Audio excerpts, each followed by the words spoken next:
Well, welcome everybody. My name is Corinna Bowers. We will do a quick little intro of ourselves and a little intro of the school.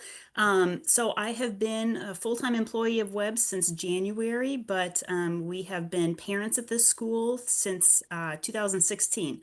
All three of our kids started in sixth grade, and one graduated in 25, one graduated in 23, and then we have a current ninth grader too. So my family has a long-term commitment to Webb, and we're excited to be able to share our enthusiasm with prospective families. All right. Yeah, my name is Kevin Moore. I'm the senior enrollment counselor here at the Webb School. I'm going on my sixth year here. Been at Webb for quite a while now, and it's definitely something that you've seen grow into many things, and you just over time end up having a great appreciation over the school. I currently serve also as the director of the soccer program.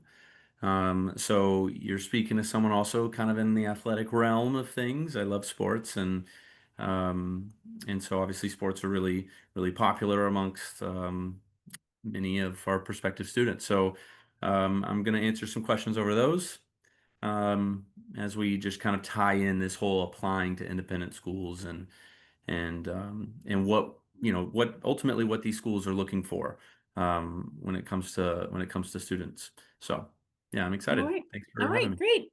Well, listen, this is Kevin's and my first time doing this webinar together.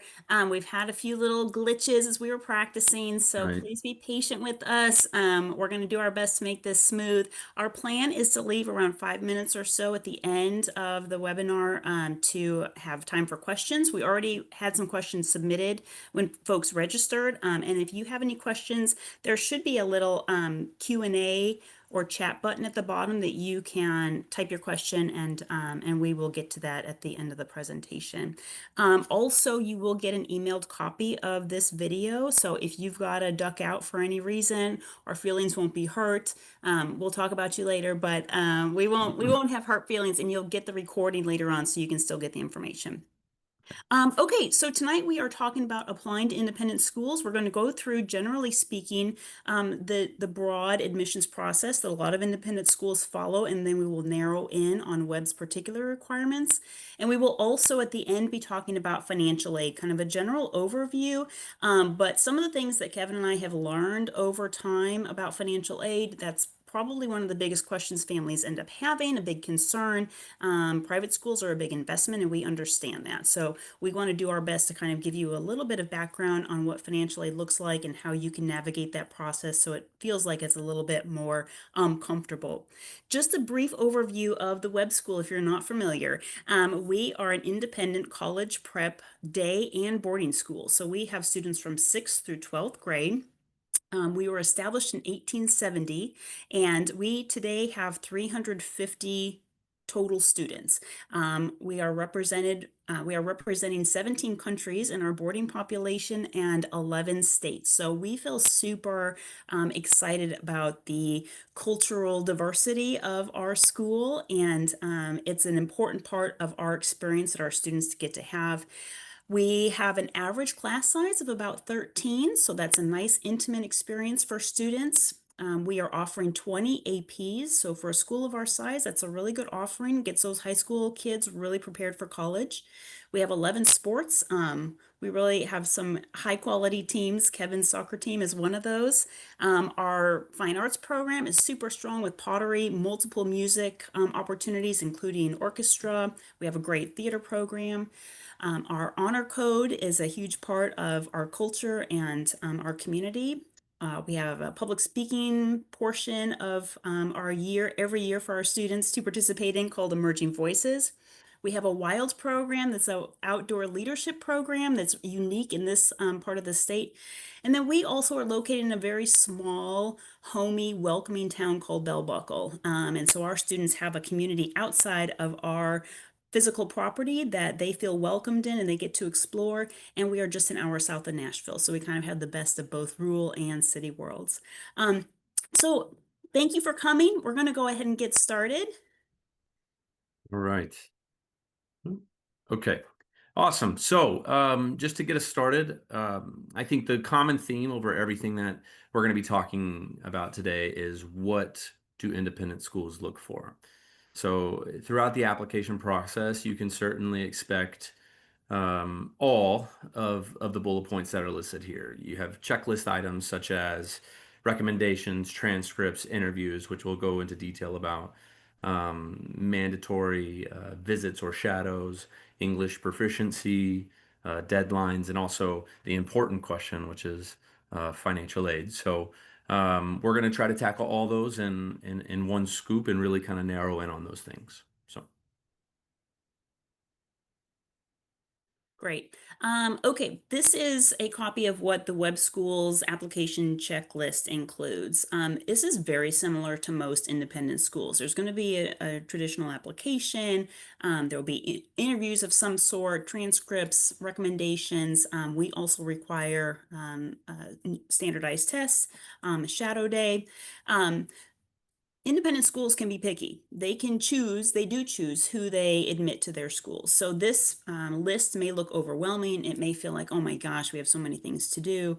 But that's the reason you are looking at a private school, is because you want an experience for your child that feels exclusive, that has families that have been well vetted and feel like a good fit for the community, so that everybody feels like they have bought into the philosophy of the school. So yes, this is kind of a long process, but we have found that families appreciate knowing that there's been so much effort put into making sure not only that we are getting the right students at the school, but that we are the right school for the students. We really want to make sure that the students that come to Webb can succeed, and that they're going to feel like this is a home for them. And it's important to us to make sure that the families feel like this is a good fit. Um, we do Schools can use some sort of metrics to factor in their decision-making process. That could be class size. For example, Webb does not have a sixth grade student body over 35 students. So if we get 40 applicants for sixth grade, we are not taking 40. We want to keep our class sizes small. Also, the makeup of the student body. We don't want to have a sixth grade class of 25 boys and 10 girls. So trying to kind of juggle those factors is always an issue as well. Um, and the overall quality of the applicants. We want to make sure that our applicants have strong academics, that they have behavior and personality traits that mesh with our value set. And we want to make sure that there is family buy-in as well. One of the good things about having an in-depth application process like this is that it really provides the school with a very holistic, whole person view. So we don't just get test scores and a recommendation from the English teacher. We have multiple people providing information from their perspectives. We have multiple sources of information coming in that allows us to really get a whole person picture. Um, we also encourage families, if there's something special about your kid, maybe they performed a solo at a contest, or maybe they have some amazing artwork. We've had students send videos in of some of the hobbies they like to do. Not only do we love seeing that stuff, it is so fun, but that gets added into their application file as additional documents, and then our whole team will review that when the application is finally complete and being reviewed. And it's nice to have those extra components to be able to look at, especially when we're looking at a competitive cycle. So our review committee includes our entire admissions office, and then also 4 faculty members from our community. So we have a very well-rounded group of folks who are looking at these applications to make sure that we're seeing everything we need to see. Amazing. All right, so the first step in that process is going to be filling out your school application. Um, for the most part, this is a straightforward process. You put in your basic student family information into this to ultimately contact, be able to reach out to you, send you material in the mail, all sorts of stuff like that. This is also a good way to look at this process is this is your first impression of you introducing yourself to the school in which you are applying for. And so first impressions are everything, and I think that it's important that when you fill out these applications, you make it very well known that you also identify with the core values of that school. So, for example, as I said, I'm in the sports world, but we also at Webb we also value the dedication to the academic side, for sure. So in the past, we've certainly had students that will only will say on their application that they're only interested for a particular sport. We get that all the time, and it's important that that those kids need to be on our mission, by saying, okay, you're not just coming here for the sport, you're coming for a great education, that traditional, boarding experience, outside of just your particular sport. So it's really important that we are looking at the well-roundedness of the student, and not just necessarily the sports or activity they do. Um, Typically in those applications, there are student essays.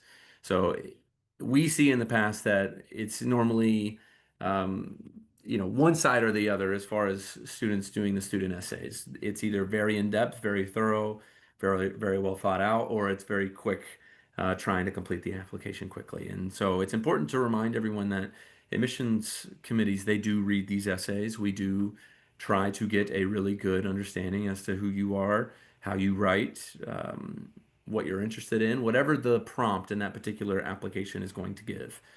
So make sure that you give some time to dedicate to that student essay, because again, that's our first impression hearing from you. So very important. Regarding other applications, financial aid application we will get into, but that is always going to be a separate application, depending upon the school you apply for. But majority of the time, it will be a separate entity in which you apply for. Also, it also said on the previous slide, Gateway to Prep and SAO for you international families out there. These two platforms are acceptable at a place like Webb in most international boarding schools. So if you fill in that, we also have the ability to check applications through that platform. Okay, student parent interviews. This, at least the student portion, is almost guaranteed to be a requirement at every independent school. Schools really want to see how students interact, how they're able to present themselves, and ask them pertinent questions that kind of determine whether they would be a good fit for the school. So the first question, the questions that we at Webb are asking are really trying to hone in on whether these students are going to feel comfortable in our community. So some getting to know you questions. Of course, I interview a lot of fifth grade students, and we need to know about their pets and their siblings and how messy the room is, that kind of stuff. So those kind of simple questions to really get a bigger picture of how they describe themselves and their life. Also, some questions about how they might handle school or social challenges. What happened one time when you had an assignment that went wrong, and how did you deal with that? That really, for us, kind of reflects problem solving. It reflects how they manage in the face of stress, or if they did something wrong, how they're able to respond to that. We also ask our students what might be some adjectives that their teachers would use to describe them. I like that question a lot. It really forces students to think about how they're perceived by other people, especially people in their life as important as their teachers. And it's interesting to hear their responses. So we see if those questions, if those responses match up with the recommendations. Sometimes they don't always. If we have boarders, we ask questions about what a good roommate looks like, maybe try to gauge what their level of independence and responsibility is. And in terms of parents, we really want to find out why they are looking at our particular school. There are multiple private schools in our area. What's making them consider Webb? That kind of gauges our level of interest, whether they really seem, that they've bought into our mission and our value set, and they're very interested in joining our community. We also want to know what kind of qualities their child has that they think makes them a good fit. Parents have a different perspective on their child than their children have of themselves. So it's good to get that perspective too. And then we like to remind kids when they're thinking about how they should prepare. Um, like Kevin mentioned earlier about the application, interviews really provide us with that first look kind of opportunity. So we like to see kids who have kind of dressed for the occasion. When I see a young boy walking into our office with a tie and a button-down shirt, I tell you what, we all just We all jump Love out it. of our seats because that's such a nice Yeah. look. Yes. And so anyway, having that physical presentation that shows that you've put some time and effort into planning and that you care about how you look. If kids can have a handshake, that's pretty cool. We appreciate eye contact. We appreciate if they show interest and enthusiasm, and really just kind of being familiar with what the school is about so they can answer questions in that regard. And then if students get nervous under pressure, that's totally understandable. We try to keep our interviews relaxed, casual, comfortable, easy. But sometimes kids need to remember that it's just a chance for us to get to know them a little bit better. Also reminding them that practicing with their parents can be a good way to kind of lessen that anxiety a little bit. And it's also good to remember that because we have such an in-depth application process, it's a very holistic approach. We really get to know the students outside of any one particular measure. So if the interview kind of goes off the rails, we have other opportunities to get to interact with the student and get feedback from other people too. All right. A certain requirement that will absolutely be there in your admissions process is the submission of your transcripts. In other words, your report cards. I think this goes without saying, but the better your grades are, the better off you'll be. Is the simple way to look at it. But the important question as to why they matter, I think that for someone who deals with the international side a lot, transcripts are one of the most important things when evaluating um, a prospective student. So basically, your transcripts are giving a clear story to your academic background.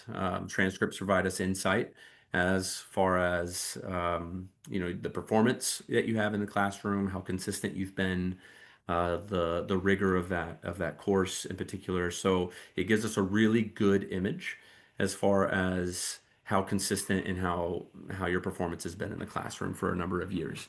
When it comes to transcripts, I'll say this, that the older you are, so entering that 11th and 12th grade, the more specific and detail oriented we must be, especially when really looking at the international students. If I'll say for the United States, any domestic students or day students applying to your schools, most of the time that transcript process will be very, very straightforward. Um, Now, for the international side, I think that it's important that we have that crystal clear image as far as your academic progress dating back 3, even 4 years ago, leading up to where you are now. That would require, the grade that you're in, the date in which you were in that grade, the courses you've taken, along with the scores. And so it's always a really nice touch for international families to translate those transcripts and send them to us. That's always a really nice touch to do as well. But ultimately, the ultimate goal for transcripts is to make sure that you are college ready. That by the time you graduate your senior year, colleges you meet all the NCAA eligibility requirements, to where you can just really focus on getting to that school that best fits you. So. Okay, teacher recommendations. Um, this is an important component for us to get a sense of how students are doing in the classroom. Most schools are going to want to have some core subject recommendations, so that can be English, math, science. We do require an English and math recommendation, as well as either the principal or the school counselor. Um, Again, the good things about these recommendations is that you can type in the teacher's direct email address, and it will automatically send the form for them to complete right to their email. When they submit it, it will come directly to us. So there's no kind of mediating you have to do. As soon as you type in that email, it's on its way. For our English teachers, some of the questions that they focus on or that they're asked in the form is to get their feedback on the students' reading comprehension and their writing skills, and also how they accept advice. We want to know if students are able to accept criticism or suggestions and apply it and move forward, doing better in their schoolwork, or if they're resistant or argue or kind of give up in the face of some critique. We also, for math teachers, ask them what their opinion is on the appropriate math class for this student for next year. Some teachers will say they definitely need to be in an accelerated class. They did so well in my class. I'd love to see them move on to this particular subject. And some teachers say they've worked really hard, they've held steady. They need to be in the next appropriate standard class for next year, and that's helpful for us as we're considering kind of what our class offerings are and what kind of students we're looking for. It's super helpful to know what their current teachers are thinking. We also ask math teachers how they are at grasping new concepts. So math is one of those classes. It was never my best, but it's one of those classes that kind of builds on concepts. And if you struggle at any one point, then it's easy to kind of fall apart. And so we want to know what this teacher's experience was with these students in grasping new concepts. We ask both our English and our math teachers for commentary on the students' strengths, weaknesses, and their character, how they behave in the class, how they behave with their peers and other adults. That's an important part of Webb's mission and our community, and we want to know how that student has demonstrated that in their own classroom. For the principal or the school counselor, we are really looking for kind of a bigger picture. We definitely want to find out what the students' extracurricular participation was, and oftentimes those folks have those kind of records that can kind of tell us outside of the classroom, here are the things that they were involved in our school. If there are any disciplinary issues, that's where one way that we would get some information on that, which would then prompt us to want to find out some more. And also attendance. We've had some kids who have applied and have had atrocious attendance issues. That's something we want to look into. Was it an illness? Was there a family struggle going on? Was there a transportation issue? A lot of those things are outside of a student's control, and that's understandable. But if it was something that was affecting how the student was able to perform, that really gives us a lot of insight into those issues and how much we should weight them. We also want to know from a principal or school counselor what their opinion is on the success of the student in a college prep environment. Webb is gearing kids for that next step. We're getting kids out of graduating high school and into colleges. And we need to know that the students who come to our school are ready to do that, that they are equipped to make that transition and to really have that kind of desire to go to further education after high school. An important part of recommendations is confidentiality. I think I'd mentioned earlier, we really want to make sure that school personnel feel protected, that their opinions can be given freely without blowback from the family or other teachers. And we also want to protect the family and not have any hurt feelings if they were to find out some feedback maybe was not as positive as they had hoped. So confidentiality is really important. That's why our particular platform, and I'm positive this is almost a universal setup with other independent schools, is that those recommendations are allowed to come directly to the admissions office so the family doesn't have to be a part of that process. Um, Now, alternative options. We have quite a number of students who come from a homeschooling background, and they don't have traditional teachers. And so there's a question of, well, what do we do for our recommendations? So ideally, if we can get some recommendations that reflect an academic environment, that might be a tutor, maybe a homeschool co-op teacher, those would be very valuable. Again, kind of assessing students in the classroom environment.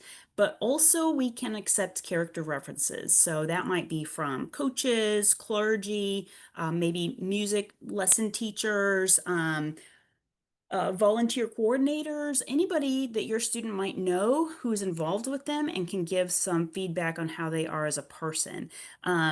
Again, these letters should be emailed directly to the admissions folks, so there is no, it's just easier for everybody. Sometimes parents send us the letters directly when they're these character references. They know they're going to be positive and they send them on. We really do prefer them to come directly to us. It just kind of helps keep that through line of confidentiality. But these letters from character references should include who the person is, who the writer is, how long they've known the student, and in what capacity they've known the student. And then, of course, whatever comments they have about their character and what they've seen them do and how they are as a person are always very valuable. If you have any concerns about any particular recommendation, folks, so for example, we had a family who knew that the math teacher was going to be quite critical. and the family was super worried that this review was going to derail their whole application process. We want families to know that they can let us know any concerns they have. They don't think they're going to get fair treatment from the principal, or maybe the English teacher just kind of has it out for their student. Any concerns like that, let the admission person know. That information can be added to your file. And again, these holistic application processes then allow the entire team to review the file with kind of a bigger picture perspective and not zero in on, oh my gosh, this one person said this really bad thing, but everything else seems to be pretty good. We want to have a fair process, and we want to accommodate sort of those situations that are out of the realm of ordinary, but you definitely want to let an admissions person know if something like that is a concern. Great. Ooh, okay.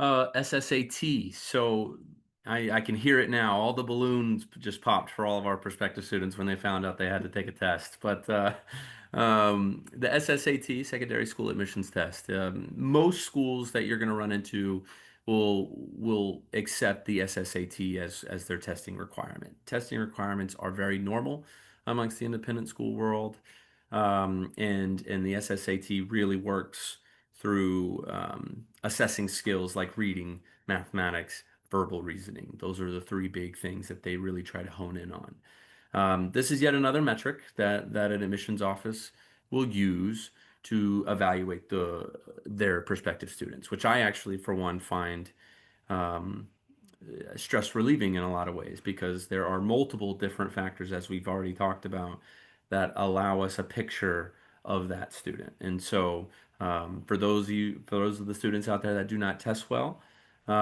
which was certainly me when I was a student, at the end of the day, having a clear insight of how you test, but also understanding that this isn't the end all be all to your admissions process. We'll still take into account your interview, your recommendations from your teachers, as well as your transcripts and how you've done in your actual classes, not necessarily that one test.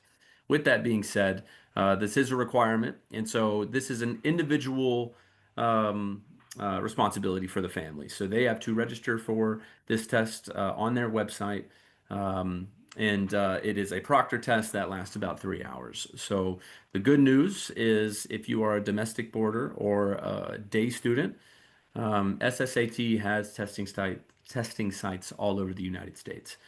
You go into their website, you type in your zip code, and it shows you all the testing centers in your area.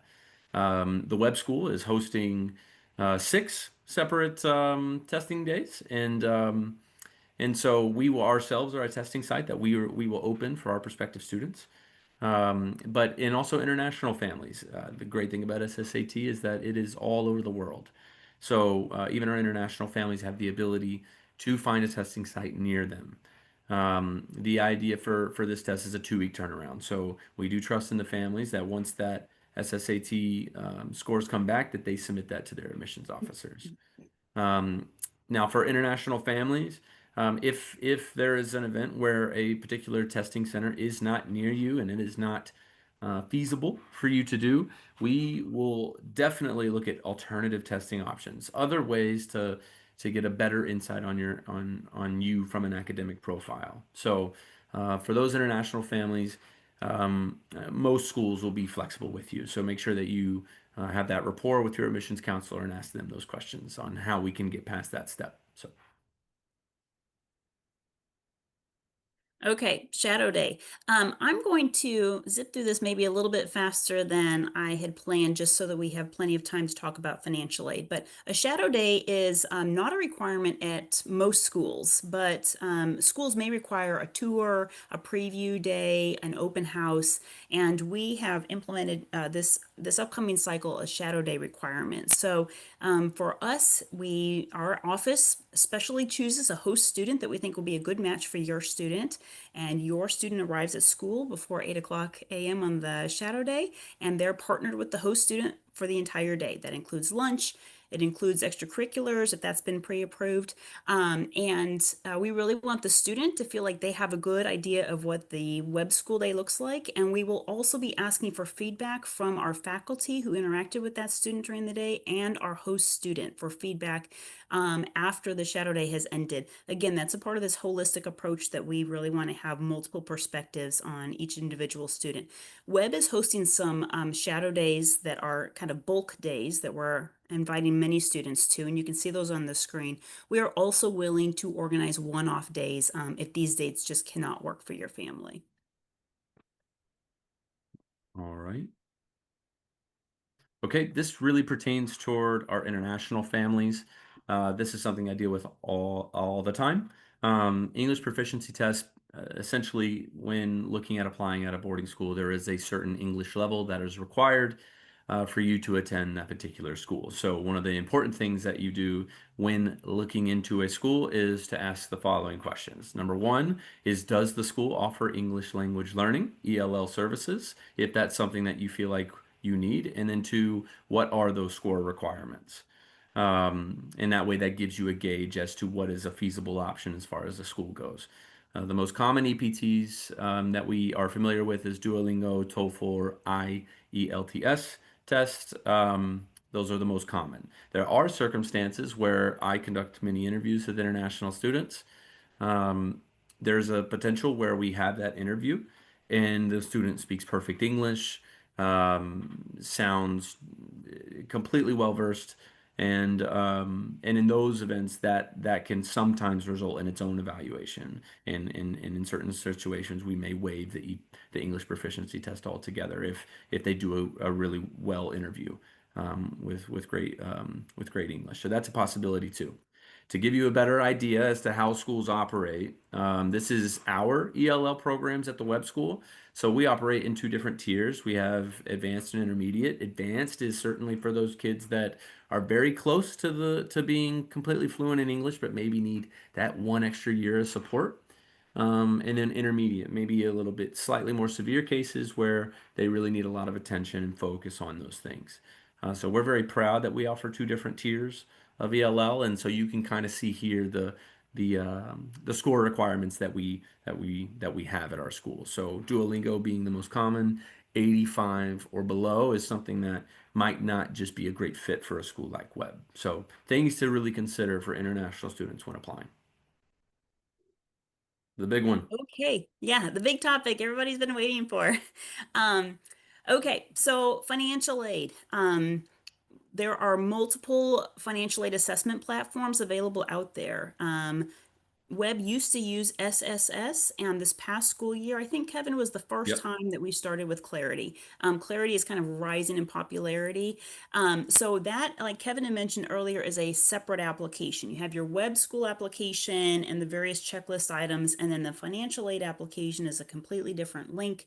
You have to create an account through Clarity. And so with Clarity and these other platforms, families will input their income, their assets, their debts, their expenses, and into the platform. And then Clarity will process that data to determine kind of an estimated tuition, suggested tuition. Schools then receive that data and reports and are able to use that information and pass that on to their financial aid committees who kind of assess what the school's budget is, what the family's budget is, and kind of coming to a number that that makes sense in terms of financial aid awards. So that's sort of the gist of how that happens. I think usually for those um, completing that application, I would say probably between 30 minutes to an hour, depending on where you need to gather some of your financial information to input. So it's definitely doable, but it can feel a little bit like a chore.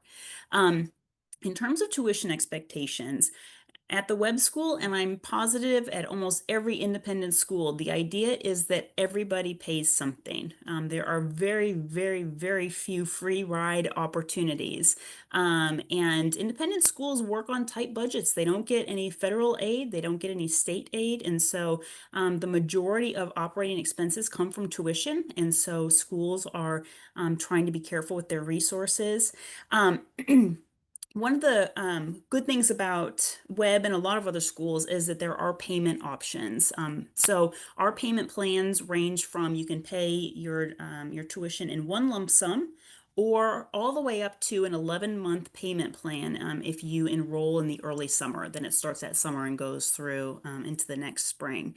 That can be helpful when you're trying to gauge, like, okay, this is going to be a monthly expense. Here's what it is. Here's how we can make that work.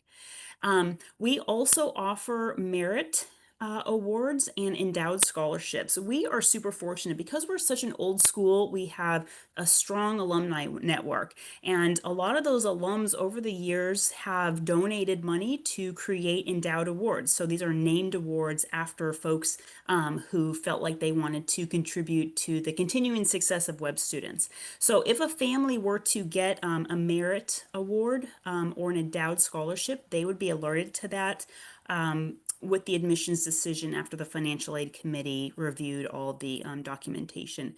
Now, I'm going to mention this, but Kevin's going to do the most talking about this. Another factor to consider is the TSSAA policy. Now, that is our regulatory body for high school athletics in the state of Tennessee. They prohibit financial aid awards beyond your demonstrated need. And Kevin can talk a little bit more about Sure. how serious that is. Yeah, so very important. Essentially, this rule is to prohibit us from going out there and finding, super talented players for and giving free ride scholarships for just for the sake of us to win games. That's basically what this rule prohibits us from doing. So essentially, like Ms. Bauer said, you fill out the financial aid form. Whatever that financial aid form says the family qualifies for is what us as a school are allowed to contribute toward aid. Anything more than the demonstrated need results in ineligibility toward athletics. Um, so definitely a very, very important rule and distinction that needs to be put on the table that we can only provide what that family qualifies for if that student um, has any interest in playing athletics. So again, that's to prevent us from getting to a certain competitive level that other schools might not be able to get to, and create maybe an off balance in competitiveness. So that's why that rule exists. Yeah, and I think a good like example of that that just makes my mind go crazy is if a student is if they are a stellar academic student, high grades, high performing, and their family applies for financial aid and doesn't qualify for any, we cannot give that student a merit scholarship because they did not qualify for aid if that student is going to participate in varsity athletics. So if that student is not interested in participating in varsity athletics, then that rule doesn't apply to them. But if they want to play a sport, whether they're a good athlete or not, we are not allowed to give aid more than has been determined is their need. So that definitely runs into some sticky situations sometimes because it can feel a little bit unfair sometimes. But that's definitely something that private schools in Tennessee have to deal with. Um, School vouchers. Many states have implemented a voucher plan, and that is where state monies go towards families who would like to move their student to a private school. They often have requirements you have to meet in order to qualify, and they only cover certain expenses. So it might only cover tuition, but not books, not uniforms, not busing, that kind of thing. Not all independent schools participate in the voucher plan, but the Webb School in Tennessee does participate. We have quite a few families this year, I think close to 60, that are using voucher money to help with their financial contributions this year. Tennessee's voucher program is called the Education Freedom Scholarship, and you can look up that information online. It's linked to our website as well, but they have a breakdown of the requirements, and I think they're last year the sign up I believe was in April, and they have not issued any announcements yet on how that's going to look for this spring, but we're hoping it's a little bit earlier in the spring so families can feel like they have a sense of their financial situation earlier in the year. um, One thing to keep in mind is that receiving a voucher may impact the award that you receive from the school. So if the school is able to offer you $10,000 in aid that you qualify for, and then you receive the voucher, that may impact the aid then that the school provides. It's important to remember there are additional costs. So just like at anything, you think, oh, this is a one fee and we're done. There's always something else. Uniforms are a cost. If your student is going to take buses at a lot of schools, that's an additional cost. Books are an additional cost. So it's important to not just budget down to your very last penny just for tuition, because there are always going to be extra fees for trips or other things like that that you'll need to keep in mind. Some other financing options, 529s, which a lot of parents start when their children are young for college savings, those can be used towards private school tuition. Actually, as of this upcoming school year, so the 2026 school year, federal law allows withdrawal of up to $20,000 per year for private school education. Now, some states may have different rules about how their 529s can be used. So definitely check with your state just to confirm that it matches the federal law. But that's a big bonus. Parents can think about, accessing some of that money for independent school education, and using that a little bit earlier than college. You can also consider family gifts. There are a lot of grandparents who like to be involved in their students having high quality education. And sometimes their involvement can really make a big difference in what a family is able to do. And then also savings accounts. Families have all sorts of, you know, accounts, some maybe more than others, but accessing savings accounts in terms of trying to set up your student for kind of that best success before college is really an option to think about. Again, when you are considering the high expense of a private school education, in addition to the higher cost of living and inflation and everything else that we're dealing with, it can feel kind of daunting. But there are some avenues to think about that can give you some ideas on how you might be able to feel like this is an option for your family in some ways that might make that more feasible. Um, it's also important to know that education of students at an independent school is higher than just tuition. So for at the Webb School, our tuition only covers about 77% of a Webb education. So we really rely on alumni, current families, friends of the school, faculty and staff to donate to our Webb Fund every year to help propel our financial success so that our faculty can be well paid, so that our facilities can be well maintained, so that our students are in the best environment possible. But that is above tuition. So we are not asking for families to contribute, a full X amount, but really being able to show that families have bought into the school's mission and to what the school is doing. It means a lot to the school's bottom line, and it means a lot to when the school is looking for external stakeholders who might be interested in the buy-in of the people involved in the school. When we can show that we have 100% faculty and staff donations, we have 70% current family donations, that makes a big deal and makes the school look very well funded. So that's another thing to keep in mind when you're venturing into the private school world. All private schools need donations beyond tuition. That's just a part of how they function financially. And just as a reminder, our next slide is going to cover this too, but we are telling all of our inquiries and our applicants trying to meet the early action deadline is a family's best way to be admitted to the school and to receive the most need-based aid. Our early action deadline is January 15th. That means everything has to be completed in the application process, and your clarity application for financial aid has to be completed. But if you can meet that early deadline, that is putting families in a smaller pool where our financial aid committee can really assess, like, these are good students. Our admissions committee decides these are good students. Our aid committee decides, oh, look, we have money that can help go towards this need. The longer the year the application cycle goes on, the money dwindles. So we are encouraging families to try to meet that early action deadline in order to get the best shot at both of those things. Okay, yeah. So to piggyback off that, Corinne's exactly right. I mean, the earlier you get in, the better off you're going to be.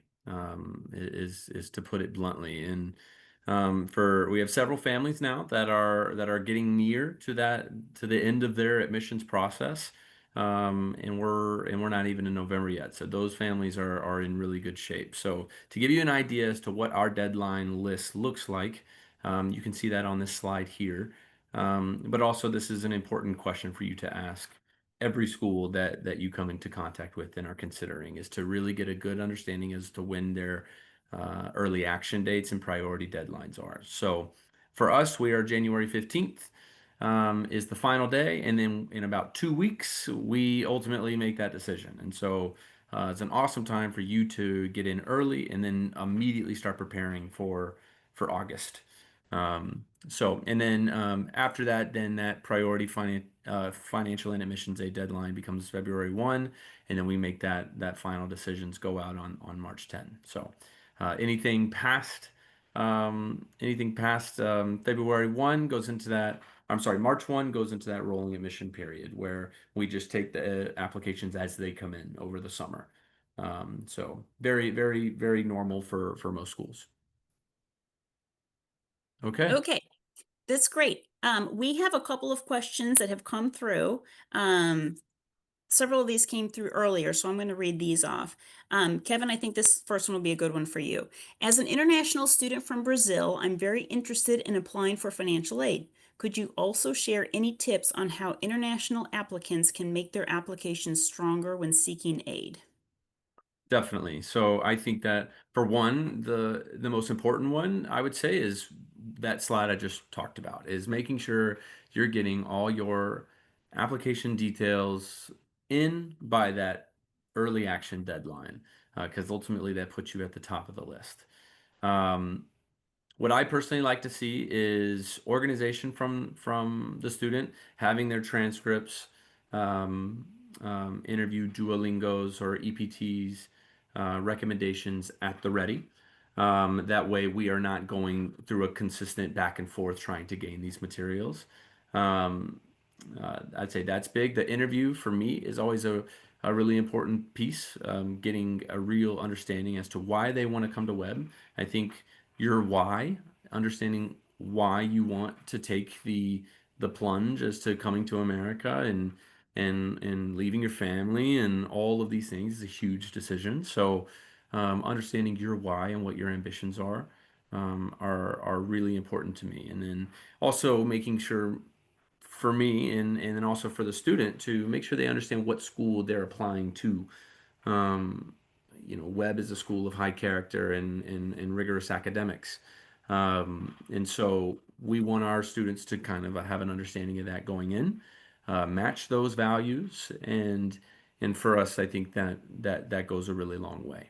Also, what Corinna mentioned earlier is you can put anything in your application. You can put awards, you can put videos, you can put all sorts of things into your overall picture. And so my advice would be to give us as much content as possible to really give us a clear understanding as to who you are. So All right, that's great. All right, we've got one other question that will fit in. We are interested in the possibility of a January start date and want to know about the application timeline and the possibility of financial aid for then. So, for mid-year applicants, that would be a January start. We are requiring all the application processes to be finished by December 1st. That's a quick turnaround, but we want to have plenty of time to assess the application, assess aid.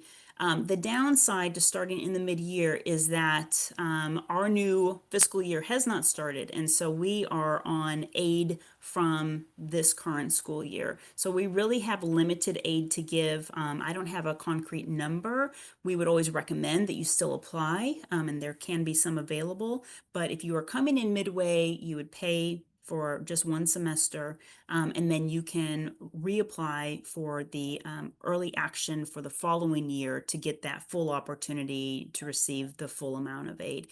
It's just tough after we have spent most of our aid on our current student body to have very much more to give for mid-year students, but we do encourage families to apply and just kind of see what happens. So I don't see any other questions that have popped up, so we want to be very mindful of everybody's time. amazing. All right. Well, I think that's all we have. And for those of you on here, thank you so much for your time. It's been a pleasure to be able to talk to you about this big decision that you're about to take. Applying to an independent school is a big decision. It's important that all of us know the details and expectations that are sent around that. So, uh, below you see our contact information. Please reach out to me or Corinna if you have any questions at all. If you are boarding, then maybe a good way is to reach out to me and I'll get you sorted. And then if you are looking at a day student, potential reach out to Corinna and then she'll get you sorted as well.